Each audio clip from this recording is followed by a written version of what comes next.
Di dunia ninja sekarang ya, teknik yang bisa mengubah arah pertempuran dalam sekejap mata itu adalah segalanya yang sangatlah luar biasa tuh. Tapi apa yang terjadi ketika seorang ninja itu menemukan cara untuk manipulasi waktu dan ruang itu sendiri nih? Inilah yang terjadi pada kisah Boruto Two Blue Vortex ya. Cerita ini yang membawa kemampuan space time ninjutsu ke level yang tak pernah dibayangkan sebelumnya kan. Nah, dengan adanya Kashin Koji, Boruto bukan hanya belajar teknik teleportasi pada akhirnya. Dia menguasai metode yang mengubah cara dia itu bertempur di sana, dari melawan ancaman besar hingga sekedar menghindari bahaya dalam sekejap kan. Boruto ini memiliki kemampuan yang bisa membuatnya berpindah dari satu titik ke titik lain hanya dalam sekejap mata. Nah, dengan kekuatan sebesar ini nakama, adakah Boruto siap menghadapi para ego Jubi? Apa yang sebenarnya terjadi dengan karma yang ada dalam dirinya itu sendiri? Yos, ini menarik. Kita masuk ke intro ceritanya dahulu nakama. Kita mulai.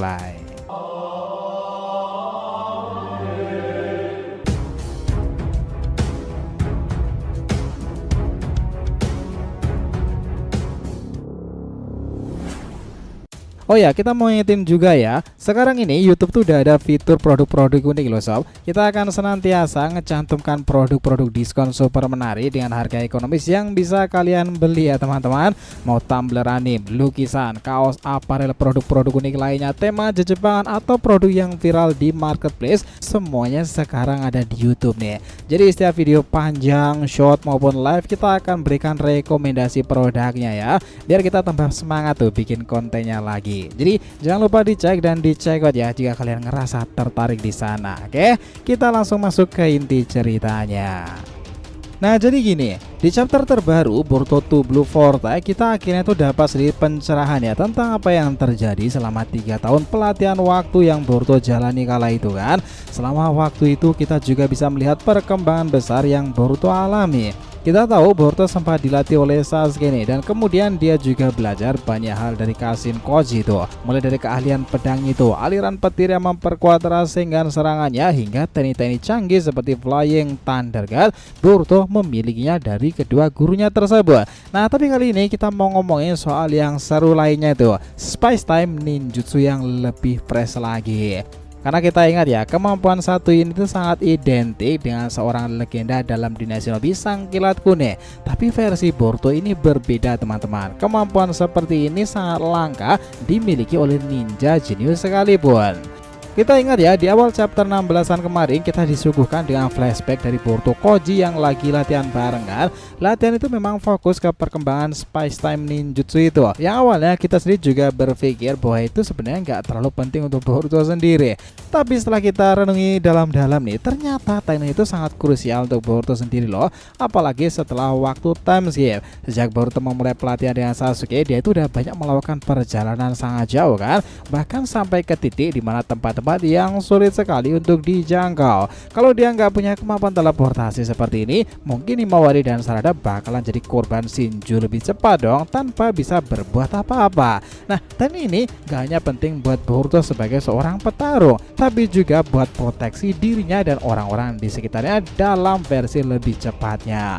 Boruto bersama Kawaki bisa bergerak secepat itu berkat teknik Space Time Ninjutsu ini. Tapi emang lebih cepat Boruto sih dalam hal kecepatan. Kalau Boruto nggak punya kemampuan seperti ini, dia akan kesulitan bergerak dengan luar biasa. Bahkan mungkin dia nggak akan bisa bertahan di dunia yang penuh ancaman sekarang ini, seperti kasus Ego Jubi kan. Sekarang nakama, teknik Space Time Ninjutsu yang dikuasai Boruto ini sebenarnya adalah variasi lain dari Flying Thunder God Namikaze Minato di zaman yang luar biasa kala itu. Bedanya adalah Boruto memang menguasai teknik ini lebih cepat karena bantuan dari Kashin Koji yang memiliki kemampuan aneh. Singkatnya, Koji sendiri itu punya kemampuan untuk melihat masa depan sob. Jadi dia tahu betul ya bagaimana Boruto bisa menguasai teknik ini pada nantinya. Makanya Koji itu melatih Boruto jauh lebih awal ya dari yang seharusnya dia pelajari. Nah, di sini memang peran Kashin Koji itu terbilang sangatlah menarik nakama. Dia mengajarkan Boruto untuk melihat masa depan dan menemukan cara terbaik menguasai teknik-teknik canggih yang dirinya dapati. Koji sepertinya menggunakan metode yang bisa dibilang terbilang baru ya sekarang ini. Alih-alih langsung langsung mengajarkan Boruto apa yang harus dilakukan.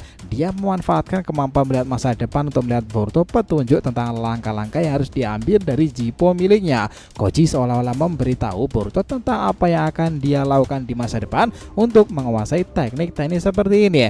Nah, meskipun begitu ya, banyak orang yang bilang Koji lebih hebat sebagai guru dibandingkan Sasuke itu. Benarkah seperti itu? Ya, kita sih nggak terlalu yakin soal itu. Kalau bisa setuju dengan hal tersebut ya nggak masalah. Sasuke mungkin nggak mengajarkan Boruto teknik yang sama persis seperti Kasen Koji, tapi Sasuke itu menanamkan semangat dan tekad seorang shinobi dalam diri Boruto kan. Apalagi dia mahir kemampuan berpedang itu juga karena gurunya pertama itu Sasuke. Itu yang bikin Boruto jadi lebih kuat sekarang ini karena tekad, tidak pernah menyerah, dan juga kebanggaan sebagai seorang shinobi bayangan kan. Itulah yang tertanam pada Boruto nih. Nah, kembali ke masalah pelatihan Boruto ini nakama. Koji akhirnya berhasil menganalisa bagaimana Boruto berusia yang 19 atau 20-an tahun di masa depan ya. Dia akan bisa menguasai perfect space time ninjutsu itu. Nah, caranya gimana? Boruto memanfaatkan objek seperti logam seperti kunai dan juga shuriken untuk menandai cakranya itu. Dengan menandai objek logam tersebut ya, dia bisa berpindah tempat secara instan dari objek satu ke objek lainnya. Teknik ini disebutkan dengan nama Flying Raijin. Meskipun ini sangat mirip dengan Flying Thunder God yang juga sudah terkenal lebih dulu, Boruto mengembangkannya dengan cara yang berbeda seperti yang dikatakan Kasen Koji. Ini gak mengejutkan ya nakama, karena Boruto itu memang dikenal sebagai seorang jenius yang bisa menciptakan tekniknya sendiri tuh. Kita benar-benar gak sabar ngeliat bagaimana cerita itu akan menjelaskan lebih lanjut prosesnya itu dan perkembangan ke depannya. Nah, yang seru lainnya nih, Boruto ternyata itu menciptakan versi yang lebih badass lagi dengan cara yang mirip dengan bagaimana Minato kakeknya mengembangkan teknik tersebut. Hebatnya lagi, Boruto tidak menggunakan segel seperti Minato. Dia lebih mengandalkan metal sebagai medium itu untuk cakranya dan juga logam-logam sebagai penghantar cakra yang sangatlah baik. Jadi dengan menggunakan logam itu ya, itu bisa mudah mendeteksi cakra dan teleportasi bisa lebih sangat akurat. Awalnya dia hanya menggunakan ninja tool sebagai kunai dan juga shuriken sendiri, tapi dia menghadapi kesulitan saat mencoba teleportasi ke objek logam yang sangatlah jauh. Disinilah dia mulai menyadari kalau dia butuh cara lain memperbaiki tekniknya kan. Masalah utama yang Boruto hadapi adalah ketika objek yang dia tandai adalah cakranya mirip satu sama lain seperti dua shuriken yang identik ya. Karena dia hanya mengandalkan cakra untuk mendeteksi objek tersebut, sulit baginya menentukan mana yang harus dia tuju saat teleportasi. Untuk mengatasi masalah ini, Boruto mulai menggunakan simbol atau gambar sebagai penanda kan. Bukan cuma objek logam yang bisa dia tandai loh, tapi juga simbol atau gambar tertentu yang membuatnya bisa lebih mudah memilih tujuan teleportasinya. Meskipun jaraknya itu jauh, itu tak jadi masalah. Dengan cara ini, dia akan mengoptimalkan teknik teleportasinya dan pergi ke tempat yang bahkan jauh lebih panjang dan jauh lebih lama tuh. Itu adalah sebuah inovasi yang sangat cerdas untuk Boruto sendiri. Tempat-tempat dimanapun yang jauh bisa dengan sekejap dia dapati. Dari sini nakama, kita juga melihat bagaimana pentingnya setiap aksesoris yang Boruto pakai itu ya. Misalnya pin yang ada di jaketnya ternyata nggak hanya sekedar hiasan cuy, tapi itu memiliki peranan penting dalam teknik Space Time Ninjutsu atau Flying Raijin itu. Nah, pin-pin itu bisa jadi kunci dalam kemampuan teleportasi yang dimilikinya ya.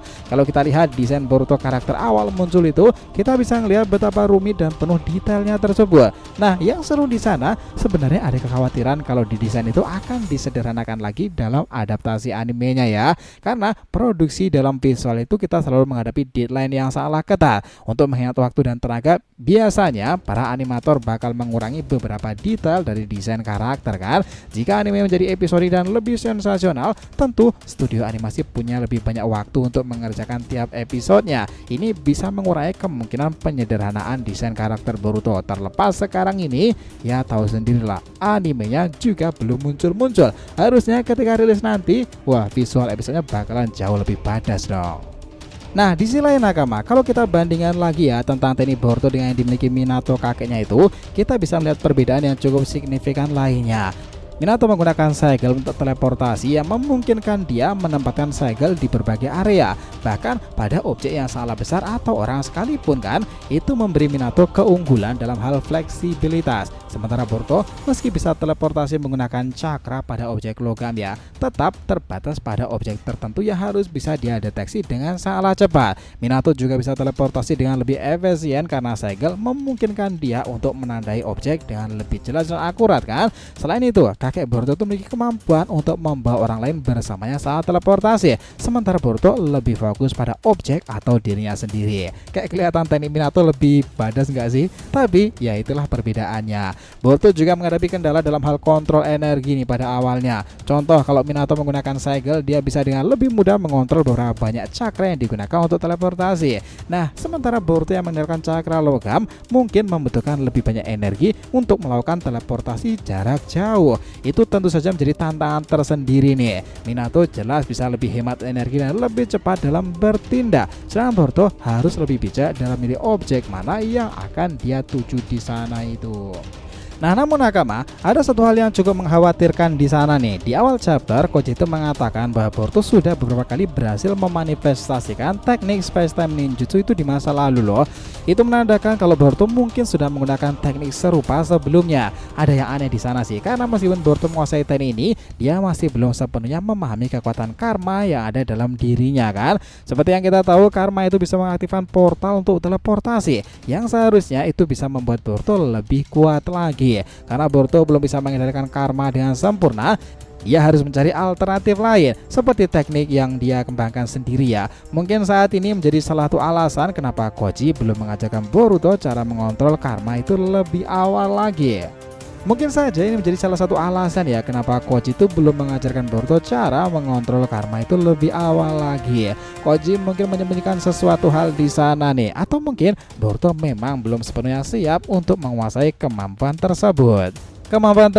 Secara keseluruhan ya nakama, memang teknik Space Time Ninjutsu yang dikembangkan itu memang menarik. Kita juga harus menunggu perkembangan lebih lanjut pada Boruto, Koji maupun Kawaki sendiri.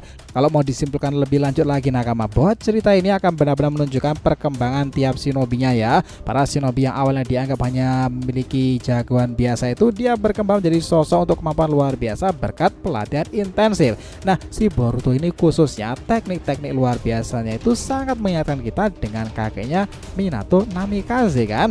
Dia memang cerdas dalam segala hal, kemampuannya memang semakin meningkat. Boruto tetap saja masih harus menghadapi kendala besar, yakni karma pada tubuhnya dan juga Otsutsuki Momoshiki kan. Tapi untuk kedepannya perkembangan Boruto itu masih menjadi potensi menarik lagi apabila dia menemukan momen-momen kritis dalam hidupnya dan Momoshiki bangkit kembali lagi kan. Bukan tidak mungkin portal dimensi baru akan dibuka di sana tidak menggunakan Space Time Ninjutsu dengan kemampuan logam tersebut, tapi dengan kemampuan karmanya.